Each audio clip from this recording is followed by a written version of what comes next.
నారాయణ నారాయణ నారాయణ. ఏమిటిది ఢమాల్ ఢమాల్ పడిపోతున్నారు? ఇవాళకి ఇది మూడోసారి. ఎందుకని?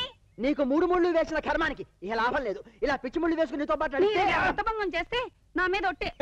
అదే రాధాస్వామి గారు, అమ్మగారు మిమ్మల్ని ఏకంగా కొంగుకు ముడేసి జాగ్రత్త పడుతున్నారు. సెకండ్ సెటప్ మీద గాలి మళ్ళకుండానా? నా బొంద, నా మొహానికి సెకండ్ సెటప్ కూడాను. ఫస్ట్ సెటప్ తోనే వేగరగా చస్తుంటాను. అది సరే గాని ఏకాంబరేశ్వర గారు ఉన్నారా? వచ్చేస్తారు రండి. శ్రీకృష్ణ, వేణుగోపాల, త్వరగా రావయ్యా, వర్షం వచ్చేట్టుంది. ఏకాంబరేశ్వరాన్ని శ్రీకృష్ణ అని పిలుస్తున్నారేమిటి? అది అదో రకంగా. అది కాదయ్యా, ఏమండి?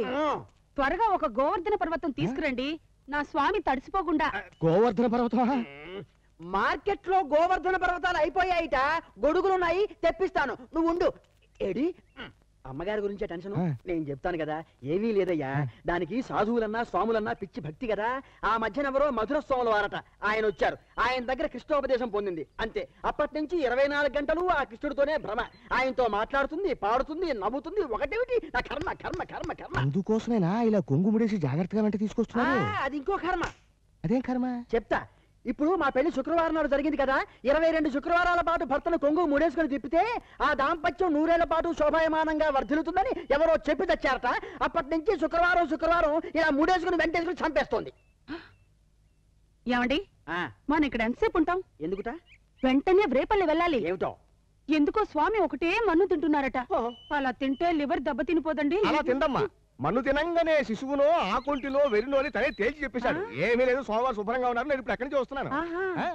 మీరు లోపల నుండి ఏకాంబరేశ్వరరావు వచ్చే టైం పద రండి.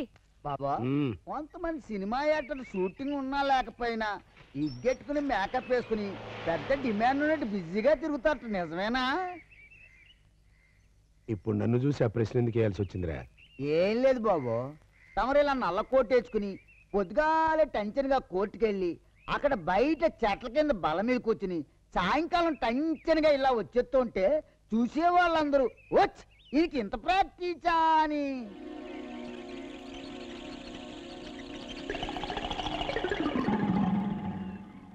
ఏమన్నా అన్నారా? అనలేదు. ఇప్పుడు అంటున్నా, అయ్యగారు వచ్చేస్తున్నారు. 77. నమస్కారం ఏకాంబరేశ్వర గారు. ఏంటి రాధాస్వామి గారు ఇలా సతీ సమేతంగా ఏమిటి వచ్చేసారు? వేణుగోపాల, అలా నల్లగా బొగ్గులాగా అయిపోయావు? ఆ కళ్ళేమిటి ఎర్రగా రాక్షసుడు కళ్ళులాగా ఉన్నాయి? చూసారా, పూతన పాలు పట్టడంతో ఎలాంటి మార్పు వచ్చేసిందో నా స్వామికి. నీ బొంద, ఈయన శ్రీకృష్ణుడు కాదు. ఆయన గారు రథం వేసుకుని రుక్మిణి కళ్యాణానికి వెళ్ళిపోయాడు.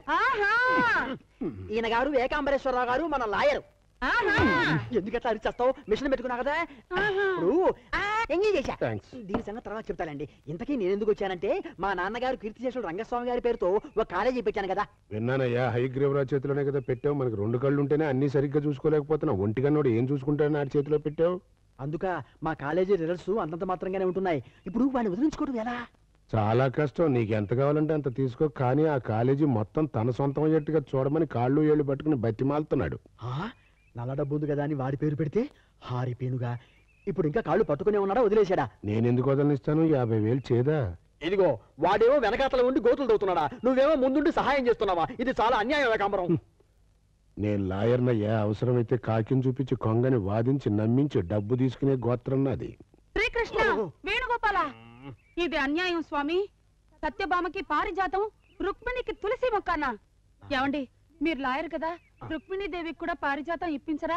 అలాగే. చూడు రాధాస్వామి, నేను చాలా సెంటిమెంట్ ఉన్న దుర్మార్గుండయ్యా. నీకు న్యాయం జరిగేట్టుగానే చూస్తా. కాకపోతే ఆడు 50,000 ఇస్తానంటున్నాడే. 50,000 నేను ఇస్తాగా. నువ్వు కూడా 50,000 అంటే? ఏమండి, త్వరగా ఆయన ఇచ్చింది మీరు పుచ్చుకొని రుక్మిణీదేవికి న్యాయం చేకూర్చరా?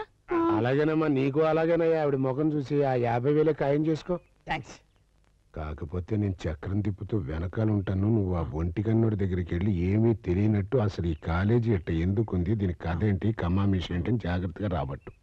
వెళ్ళు. అలాగే. లేవే, రుక్మిణికి కూడా పారిజాతం ఇస్తా అన్నారు. పద.